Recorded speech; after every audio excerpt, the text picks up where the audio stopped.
Bonjour à tous et bienvenue dans ce nouvel épisode de Front-End Chronicles, épisode 12. Je suis Benjamin Ozano et je coanime toujours ce podcast avec Denis Souron. Bonjour à toi Denis, comment vas-tu ? Et bonjour à toi Benjamin, ça va super, il fait un peu chaud, on va pas se le cacher. Et on se retrouve pour un épisode numéro 12 basé sur de la génération statique si je me trompe pas. Exactement, et comme c'est l'été et que vous êtes peut-être en vacances, vous vous êtes dit que c'est peut-être le moment d'avoir un peu plus de visibilité sur vos compétences, sur vos créations, et pourquoi pas se lancer dans un site web ou un blog ou encore même une belle documentation pour vos side projects. Et ça tombe à pic parce que septembre arrive bientôt, on veut se démarquer évidemment, on veut aussi montrer ce qu'on sait faire, etc. Et donc on tombe au bon moment pour les prospects. Exactement. Et comme vous êtes dev et que des fois quand on est dev, on n'a vraiment pas envie de se casser la tête et on se focus sur l'essentiel, c'est-à-dire le contenu, et on n'a des fois pas vraiment envie de passer beaucoup de temps sur tout le reste. Et oui, c'est un problème que moi j'ai souvent eu, par exemple, pour lancer mon blog, parce que en fait, j'avais envie de faire un beau visuel et tout ça à côté, mais j'avais aussi du contenu à proposer, et donc en fait, je retardais la sortie de ce contenu-là à cause d'un manque de visuel, et je trouvais pas ça satisfaisant en fait d'envoyer un visuel qui n'était pas au niveau. Et aujourd'hui, on va discuter de solutions qui existent, qui se concentrent vraiment sur le contenu. Donc, par exemple, on écrit des articles en Markdown, donc vraiment un format de notation, etc. Et ensuite, on peut générer notre blog à partir de ces articles-là. Et l'avantage, c'est que toute l'interface, toute l'ergonomie et tout ça est construite par un outil qui s'occupe de tout et qui a déjà pensé aux choses assez classiques. Et nous, ça nous permet de nous concentrer dans un premier temps sur le contenu. Et après, on pourra faire un portfolio qui, là, possède toutes les magnifiques animations CSS qu'on aime tous. Là où on a gagné du temps, on va en perdre pour faire des animations. Alors, ce podcast va faire écho à celui qu'on a déjà fait sur la Jamstack, puisqu'on a parlé des différents modes de rendu. Et aujourd'hui, focus sur le mode de rendu SSG, Static Site Generator. D'ailleurs, vous pouvez vous rendre sur le site jamstack.org/generators. On vous mettra le lien dans les notes de l'émission. Et aujourd'hui, on en a choisi un en particulier, parce que c'est toi, Denis, qui me l'a fait découvrir. C'est Docusaurus, et en particulier Docusaurus 2.0. Alors, déjà, la baseline de Docusaurus, c'est très simple. C'est construisez rapidement des sites web optimisés et concentrez-vous sur votre contenu. Et Denis, tu souhaitais en parler. Et oui, parce qu'en plus, alors c'est rigolo parce qu'on réfléchissait déjà au sujet de cet épisode avant d'avoir cette nouvelle-là, et en fait, Docusaurus 2 vient de sortir, en fait. Et avant, on était en version... il y a eu évidemment une phase de release candidate, mais même avant ça, on était en bêta. Et donc, moi, j'ai commencé à l'utiliser en version 2 bêta. Mais elle était déjà bien aboutie, on pouvait déjà faire pas mal de choses.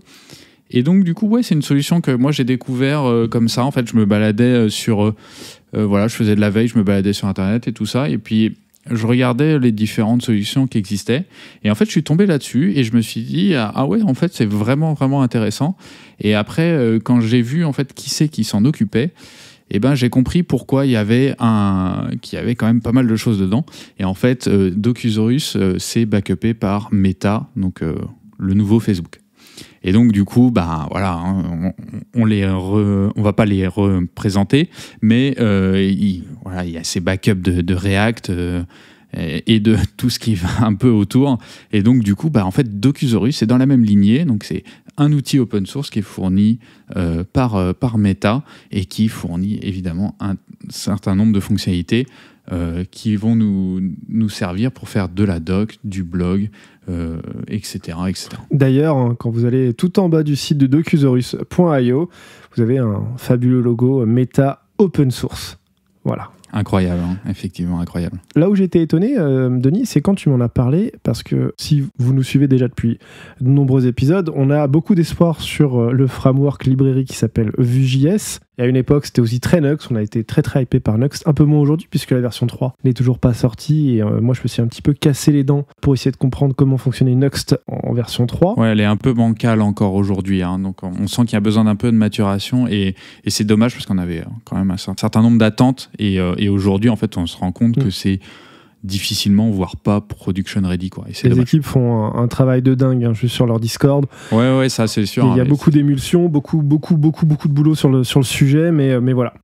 Pour en revenir sur Docusaurus, justement, on a très peu parlé de React finalement dans ce podcast, puisque c'était l'un des 3 frameworks que l'on a le moins utilisé. Moi, professionnellement, j'en ai fait un petit peu. Denis, tu vas en faire. Justement, Docusaurus a été construit en React. C'est ça, Denis, hein? Ouais, c'est exactement ça. Donc, ça se base sur du React, hein. Bon, de toute façon, comme c'est Meta qui propulse ça, évidemment, ils vont reprendre des acquis chez eux. Et ouais, bah, moi aussi, ouais, j'ai pas fait beaucoup de React, notamment parce que j'ai pas eu l'occasion jusqu'à aujourd'hui d'en faire dans le monde professionnel. Et après, par rapport au framework qui attisait ma curiosité, je me suis assez peu tourné vers React parce que, bah, en fait, React fait ses preuves, il vit sa vie. Moi, je sais que je peux l'appréhender un peu quand je veux parce que de toute façon, il y a une base de connaissances qui est phénoménale. Et du coup, bah, moi, je me suis peut-être un peu plus intéressé à d'autres choses, des choses un peu plus émergentes ou des choses un peu plus curieuses. Mais en tout cas, les fondements de Docusaurus sont vraiment solides. Et donc, on va se baser sur du React où, en fait, quand on sera en mode de développement, donc quand on sera en train de travailler sur notre plateforme Docusaurus, bah là, on aura une SPA assez classique en React. Et après, quand on va builder pour la prod, et bah là, du coup, on va faire de la génération statique et tout ce qui va avec.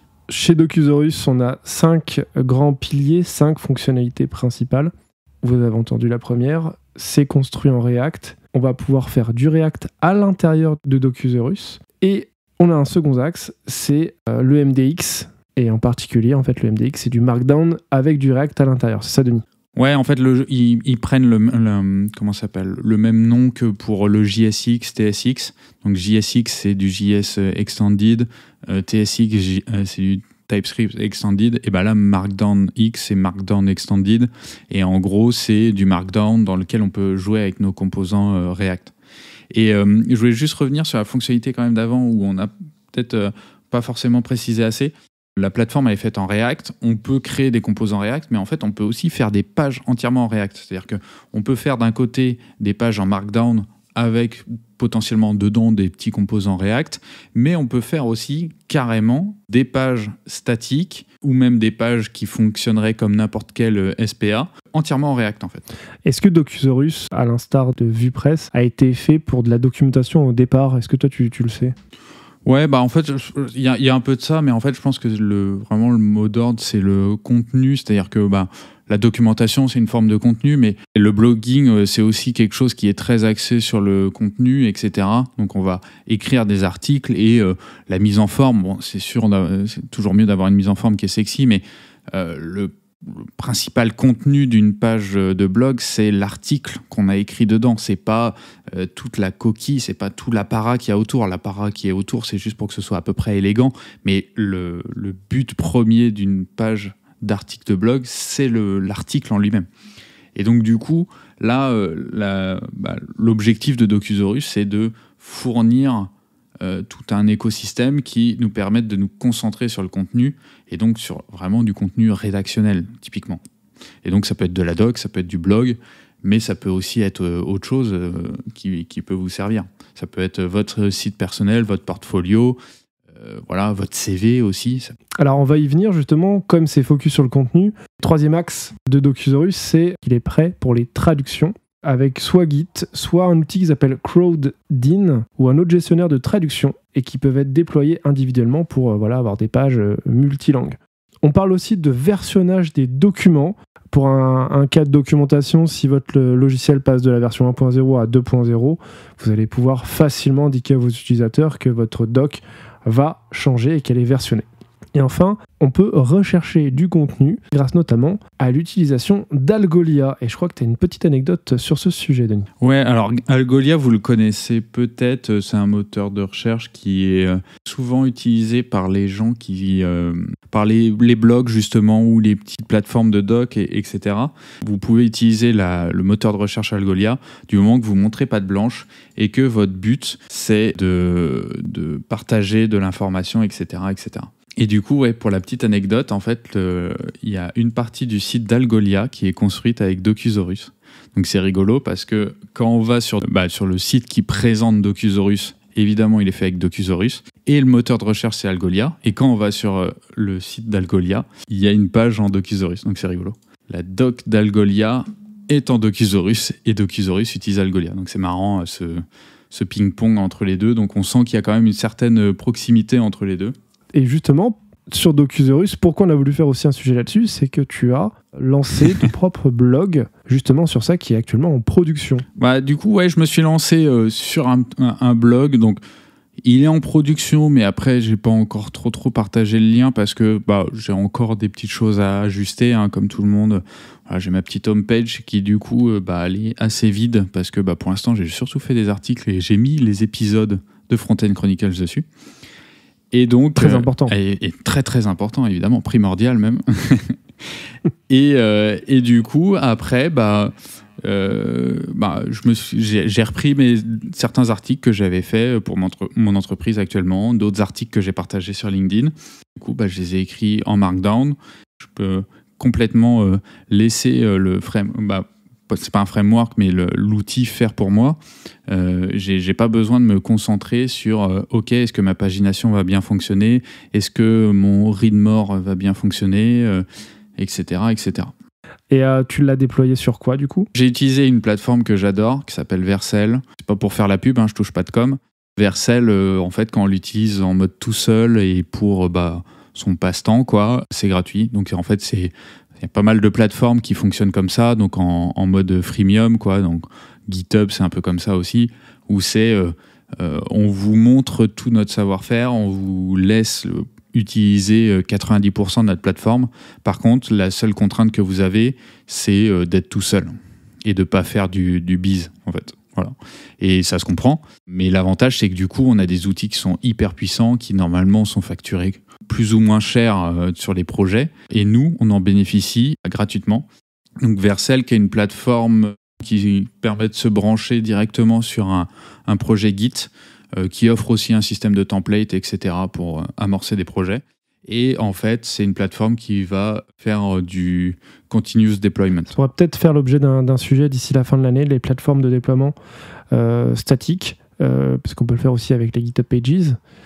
Donc on peut le faire avec Vercel. Ouais, on peut le faire avec du Netlify donc, aussi. Avoir une petite comparaison de ces solutions-là, parce que ça peut être justement intéressant dans la lignée des podcasts qu'on fait, sachant si vous lancez sur Docusaurus, vous savez que c'est totalement compliant avec Vercel. Et du coup, alors moi du coup je connais bien Docusaurus. Benjamin, toi t'en as fait un tout petit peu, t'as regardé évidemment par curiosité parce que j'ai pas arrêté de t'embêter avec ça. Mais je crois que toi t'étais plus habitué à VuePress, c'est ça ? Alors VuePress, c'est aussi un générateur de sites statiques minimaliste avec système de thèmes et également un système de plugins alimenté par Vue et un système par défaut optimisé pour la rédaction de documentation technique puisque VuePress existe grâce justement à l'élaboration de la documentation officielle Vue, puisque c'est cet outil-là qui a permis de la générer. Et du coup, on peut faire son site internet dessus, ou on peut faire autre chose peut-être ? Ouais, de la même façon que Docusaurus, finalement, tu vas pouvoir, avec une arborescence, pouvoir générer des pages, utiliser du Markdown.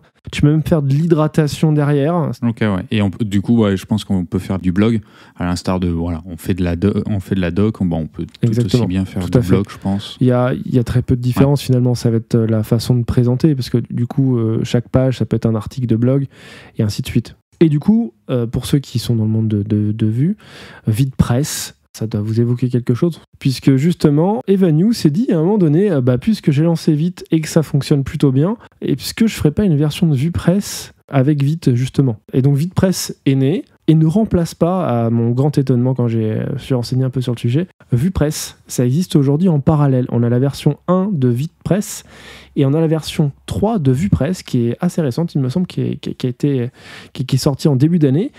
Il y a énormément de gens qui, aujourd'hui, experts sur la techno, ne comprennent toujours pas pourquoi il y a ces deux projets en parallèle, sachant que c'est pas la même API. Il y a Vue CLI d'un côté, il y a Vite de l'autre côté. On fait pas les mêmes choses sous le capot, et les gens se posent la question, est-ce que je dois toujours faire du VuePress ? Est-ce que je dois passer à VitePress ? Est-ce que VitePress, c'est sorti de la sandbox d'Evan et c'est un projet qui va continuer d'être évolué ou pas ? Voilà, donc là, il y a une grande question là-dessus. Ouais, les débats sont assez animés de ce que j'ai pu voir. On vous mettra dans les notes de l'émission un thread sur GitHub qui parle de l'avenir de VitePress, est-ce qu'on fait du VitePress, est-ce qu'on fait du VuePress. C'est ça, et il y a également un thread Reddit sur lequel j'étais passé qui s'appelle VuePress vs VitePress.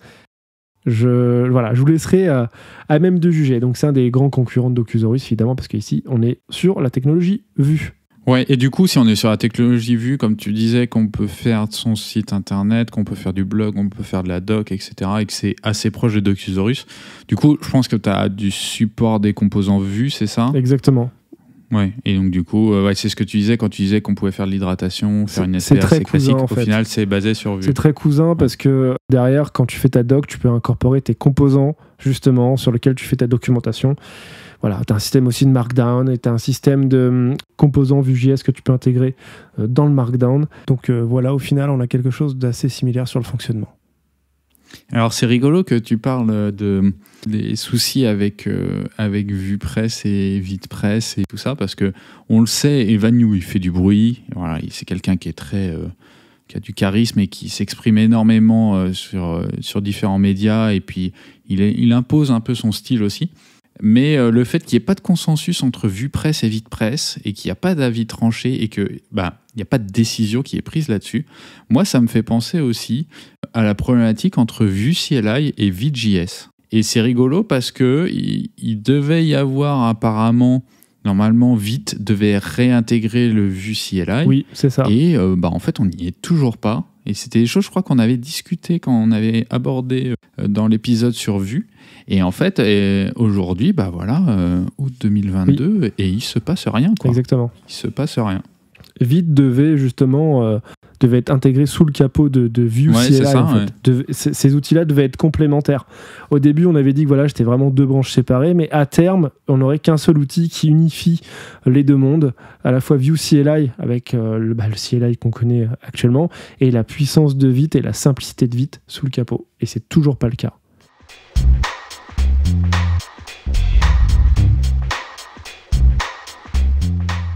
Et on arrive bientôt à la fin de ce podcast, mais avant de nous quitter, on souhaitait revenir un petit peu sur les autres outils qui vous permettent aussi de faire du blogging, du développement de petits sites web ou encore une fois de documentation.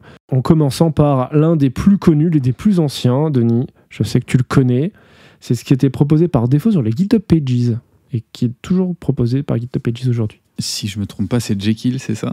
Exactement. Si vous allez sur le site que je vous ai mentionné au tout début du podcast, donc jamstack.org/generators, encore une fois, vous trouverez le lien dans les notes de l'émission. Vous pourrez voir, sans changer en fait les filtres, on a dans les 6 premiers, à l'heure où on enregistre le podcast, Next, Hugo, Gatsby, Jekyll, qui est toujours là, Nuxt et notre ami Docusaurus. Et oui, et en fait, alors après, du coup, je pense qu'on peut faire un petit tour d'horizon sur les autres, les 5 premiers.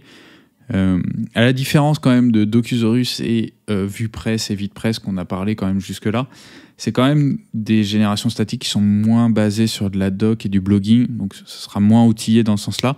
Par contre, c'est de la génération statique au sens large, et donc ça peut autant être une plateforme en mode showcase, hein, on est là pour montrer, faire des démonstrations techniques de certaines choses, que en fait des choses plus terre à terre, comme la documentation et le blog. Et donc du coup là on va avoir différents templates pour parler de ça.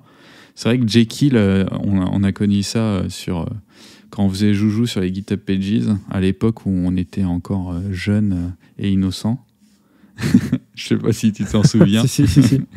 Mais et justement, ce qui est assez rigolo, c'est que c'était un des seuls qui te permettait de faire ça à l'époque. Et le langage, c'est du Ruby qui est dessus. Je sais pas si toi, tu avais eu l'occasion d'utiliser Hugo. Vite fait, au début, en fait, moi, je m'intéressais vraiment au top du panier. Et j'ai lancé du Hugo, j'ai pas été très très loin.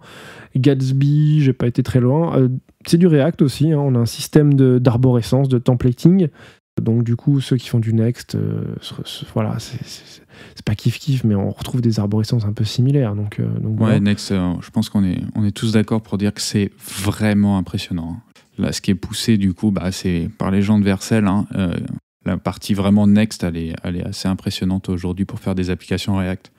Là où au début, j'étais un peu plus sceptique de React, parce que React avait son succès, mais c'était pas forcément tout le temps TypeScript et c'était pas forcément hyper complet. Et donc, du coup, on devait combiner différentes librairies et c'était à nous de faire un peu le yo-yo, de s'assurer que tout marche ensemble.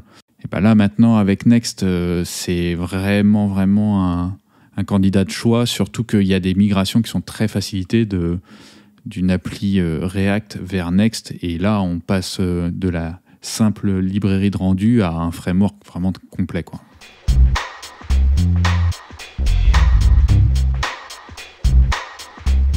Et je pense qu'on peut vous parler autrement d'une petite solution aussi qui existe, qui s'appelle Astro, ou AstroBuild, peu importe comment on la nomme, qui en fait va prendre les frameworks assez classiques. Donc il n'y aura pas d'Angular, parce qu'Angular, ils utilisent des balises custom, etc.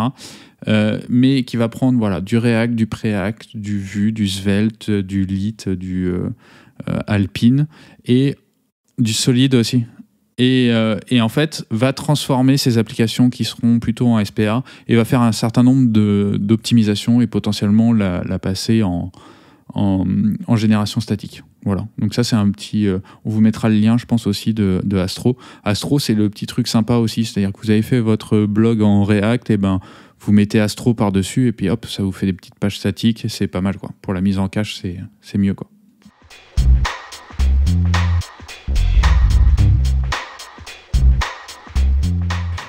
Et c'est la fin de cet épisode de Front-End Chronicles. J'espère que vous aurez passé un bon moment et que vous n'avez pas trop marre des Jamstack.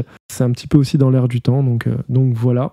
Et Denis, tu souhaitais nous teaser le sujet du prochain épisode de Front-End Chronicles. Et oui, petit sujet Front-End Chronicles. Alors, ce ne sera pas forcément très axé front-end, mais au final, c'est quelque chose qui nous impacte quand même au quotidien de développeurs front. On va discuter des package managers en JS, qu'on va parler de NPM, de Yarn, de PNPM, et peut-être de l'avenir aussi de tout ça. Est-ce qu'il n'y a pas des choses qui doivent bouger ? Et pourquoi on a un package.lock ? Exactement. Donc voilà, merci de nous avoir écoutés. Vous pouvez nous retrouver comme d'habitude sur toutes les plateformes de podcast. N'hésitez pas à nous laisser des commentaires et des notes à la fois sur Spotify et sur Apple Podcast. Et sur ce, on vous souhaite de très bonnes vacances si vous êtes en vacances, de futures bonnes vacances si vous allez y aller, ou bon retour au travail pour les autres. Exactement. Voilà. On se retrouve en septembre. Salut. Allez, salut.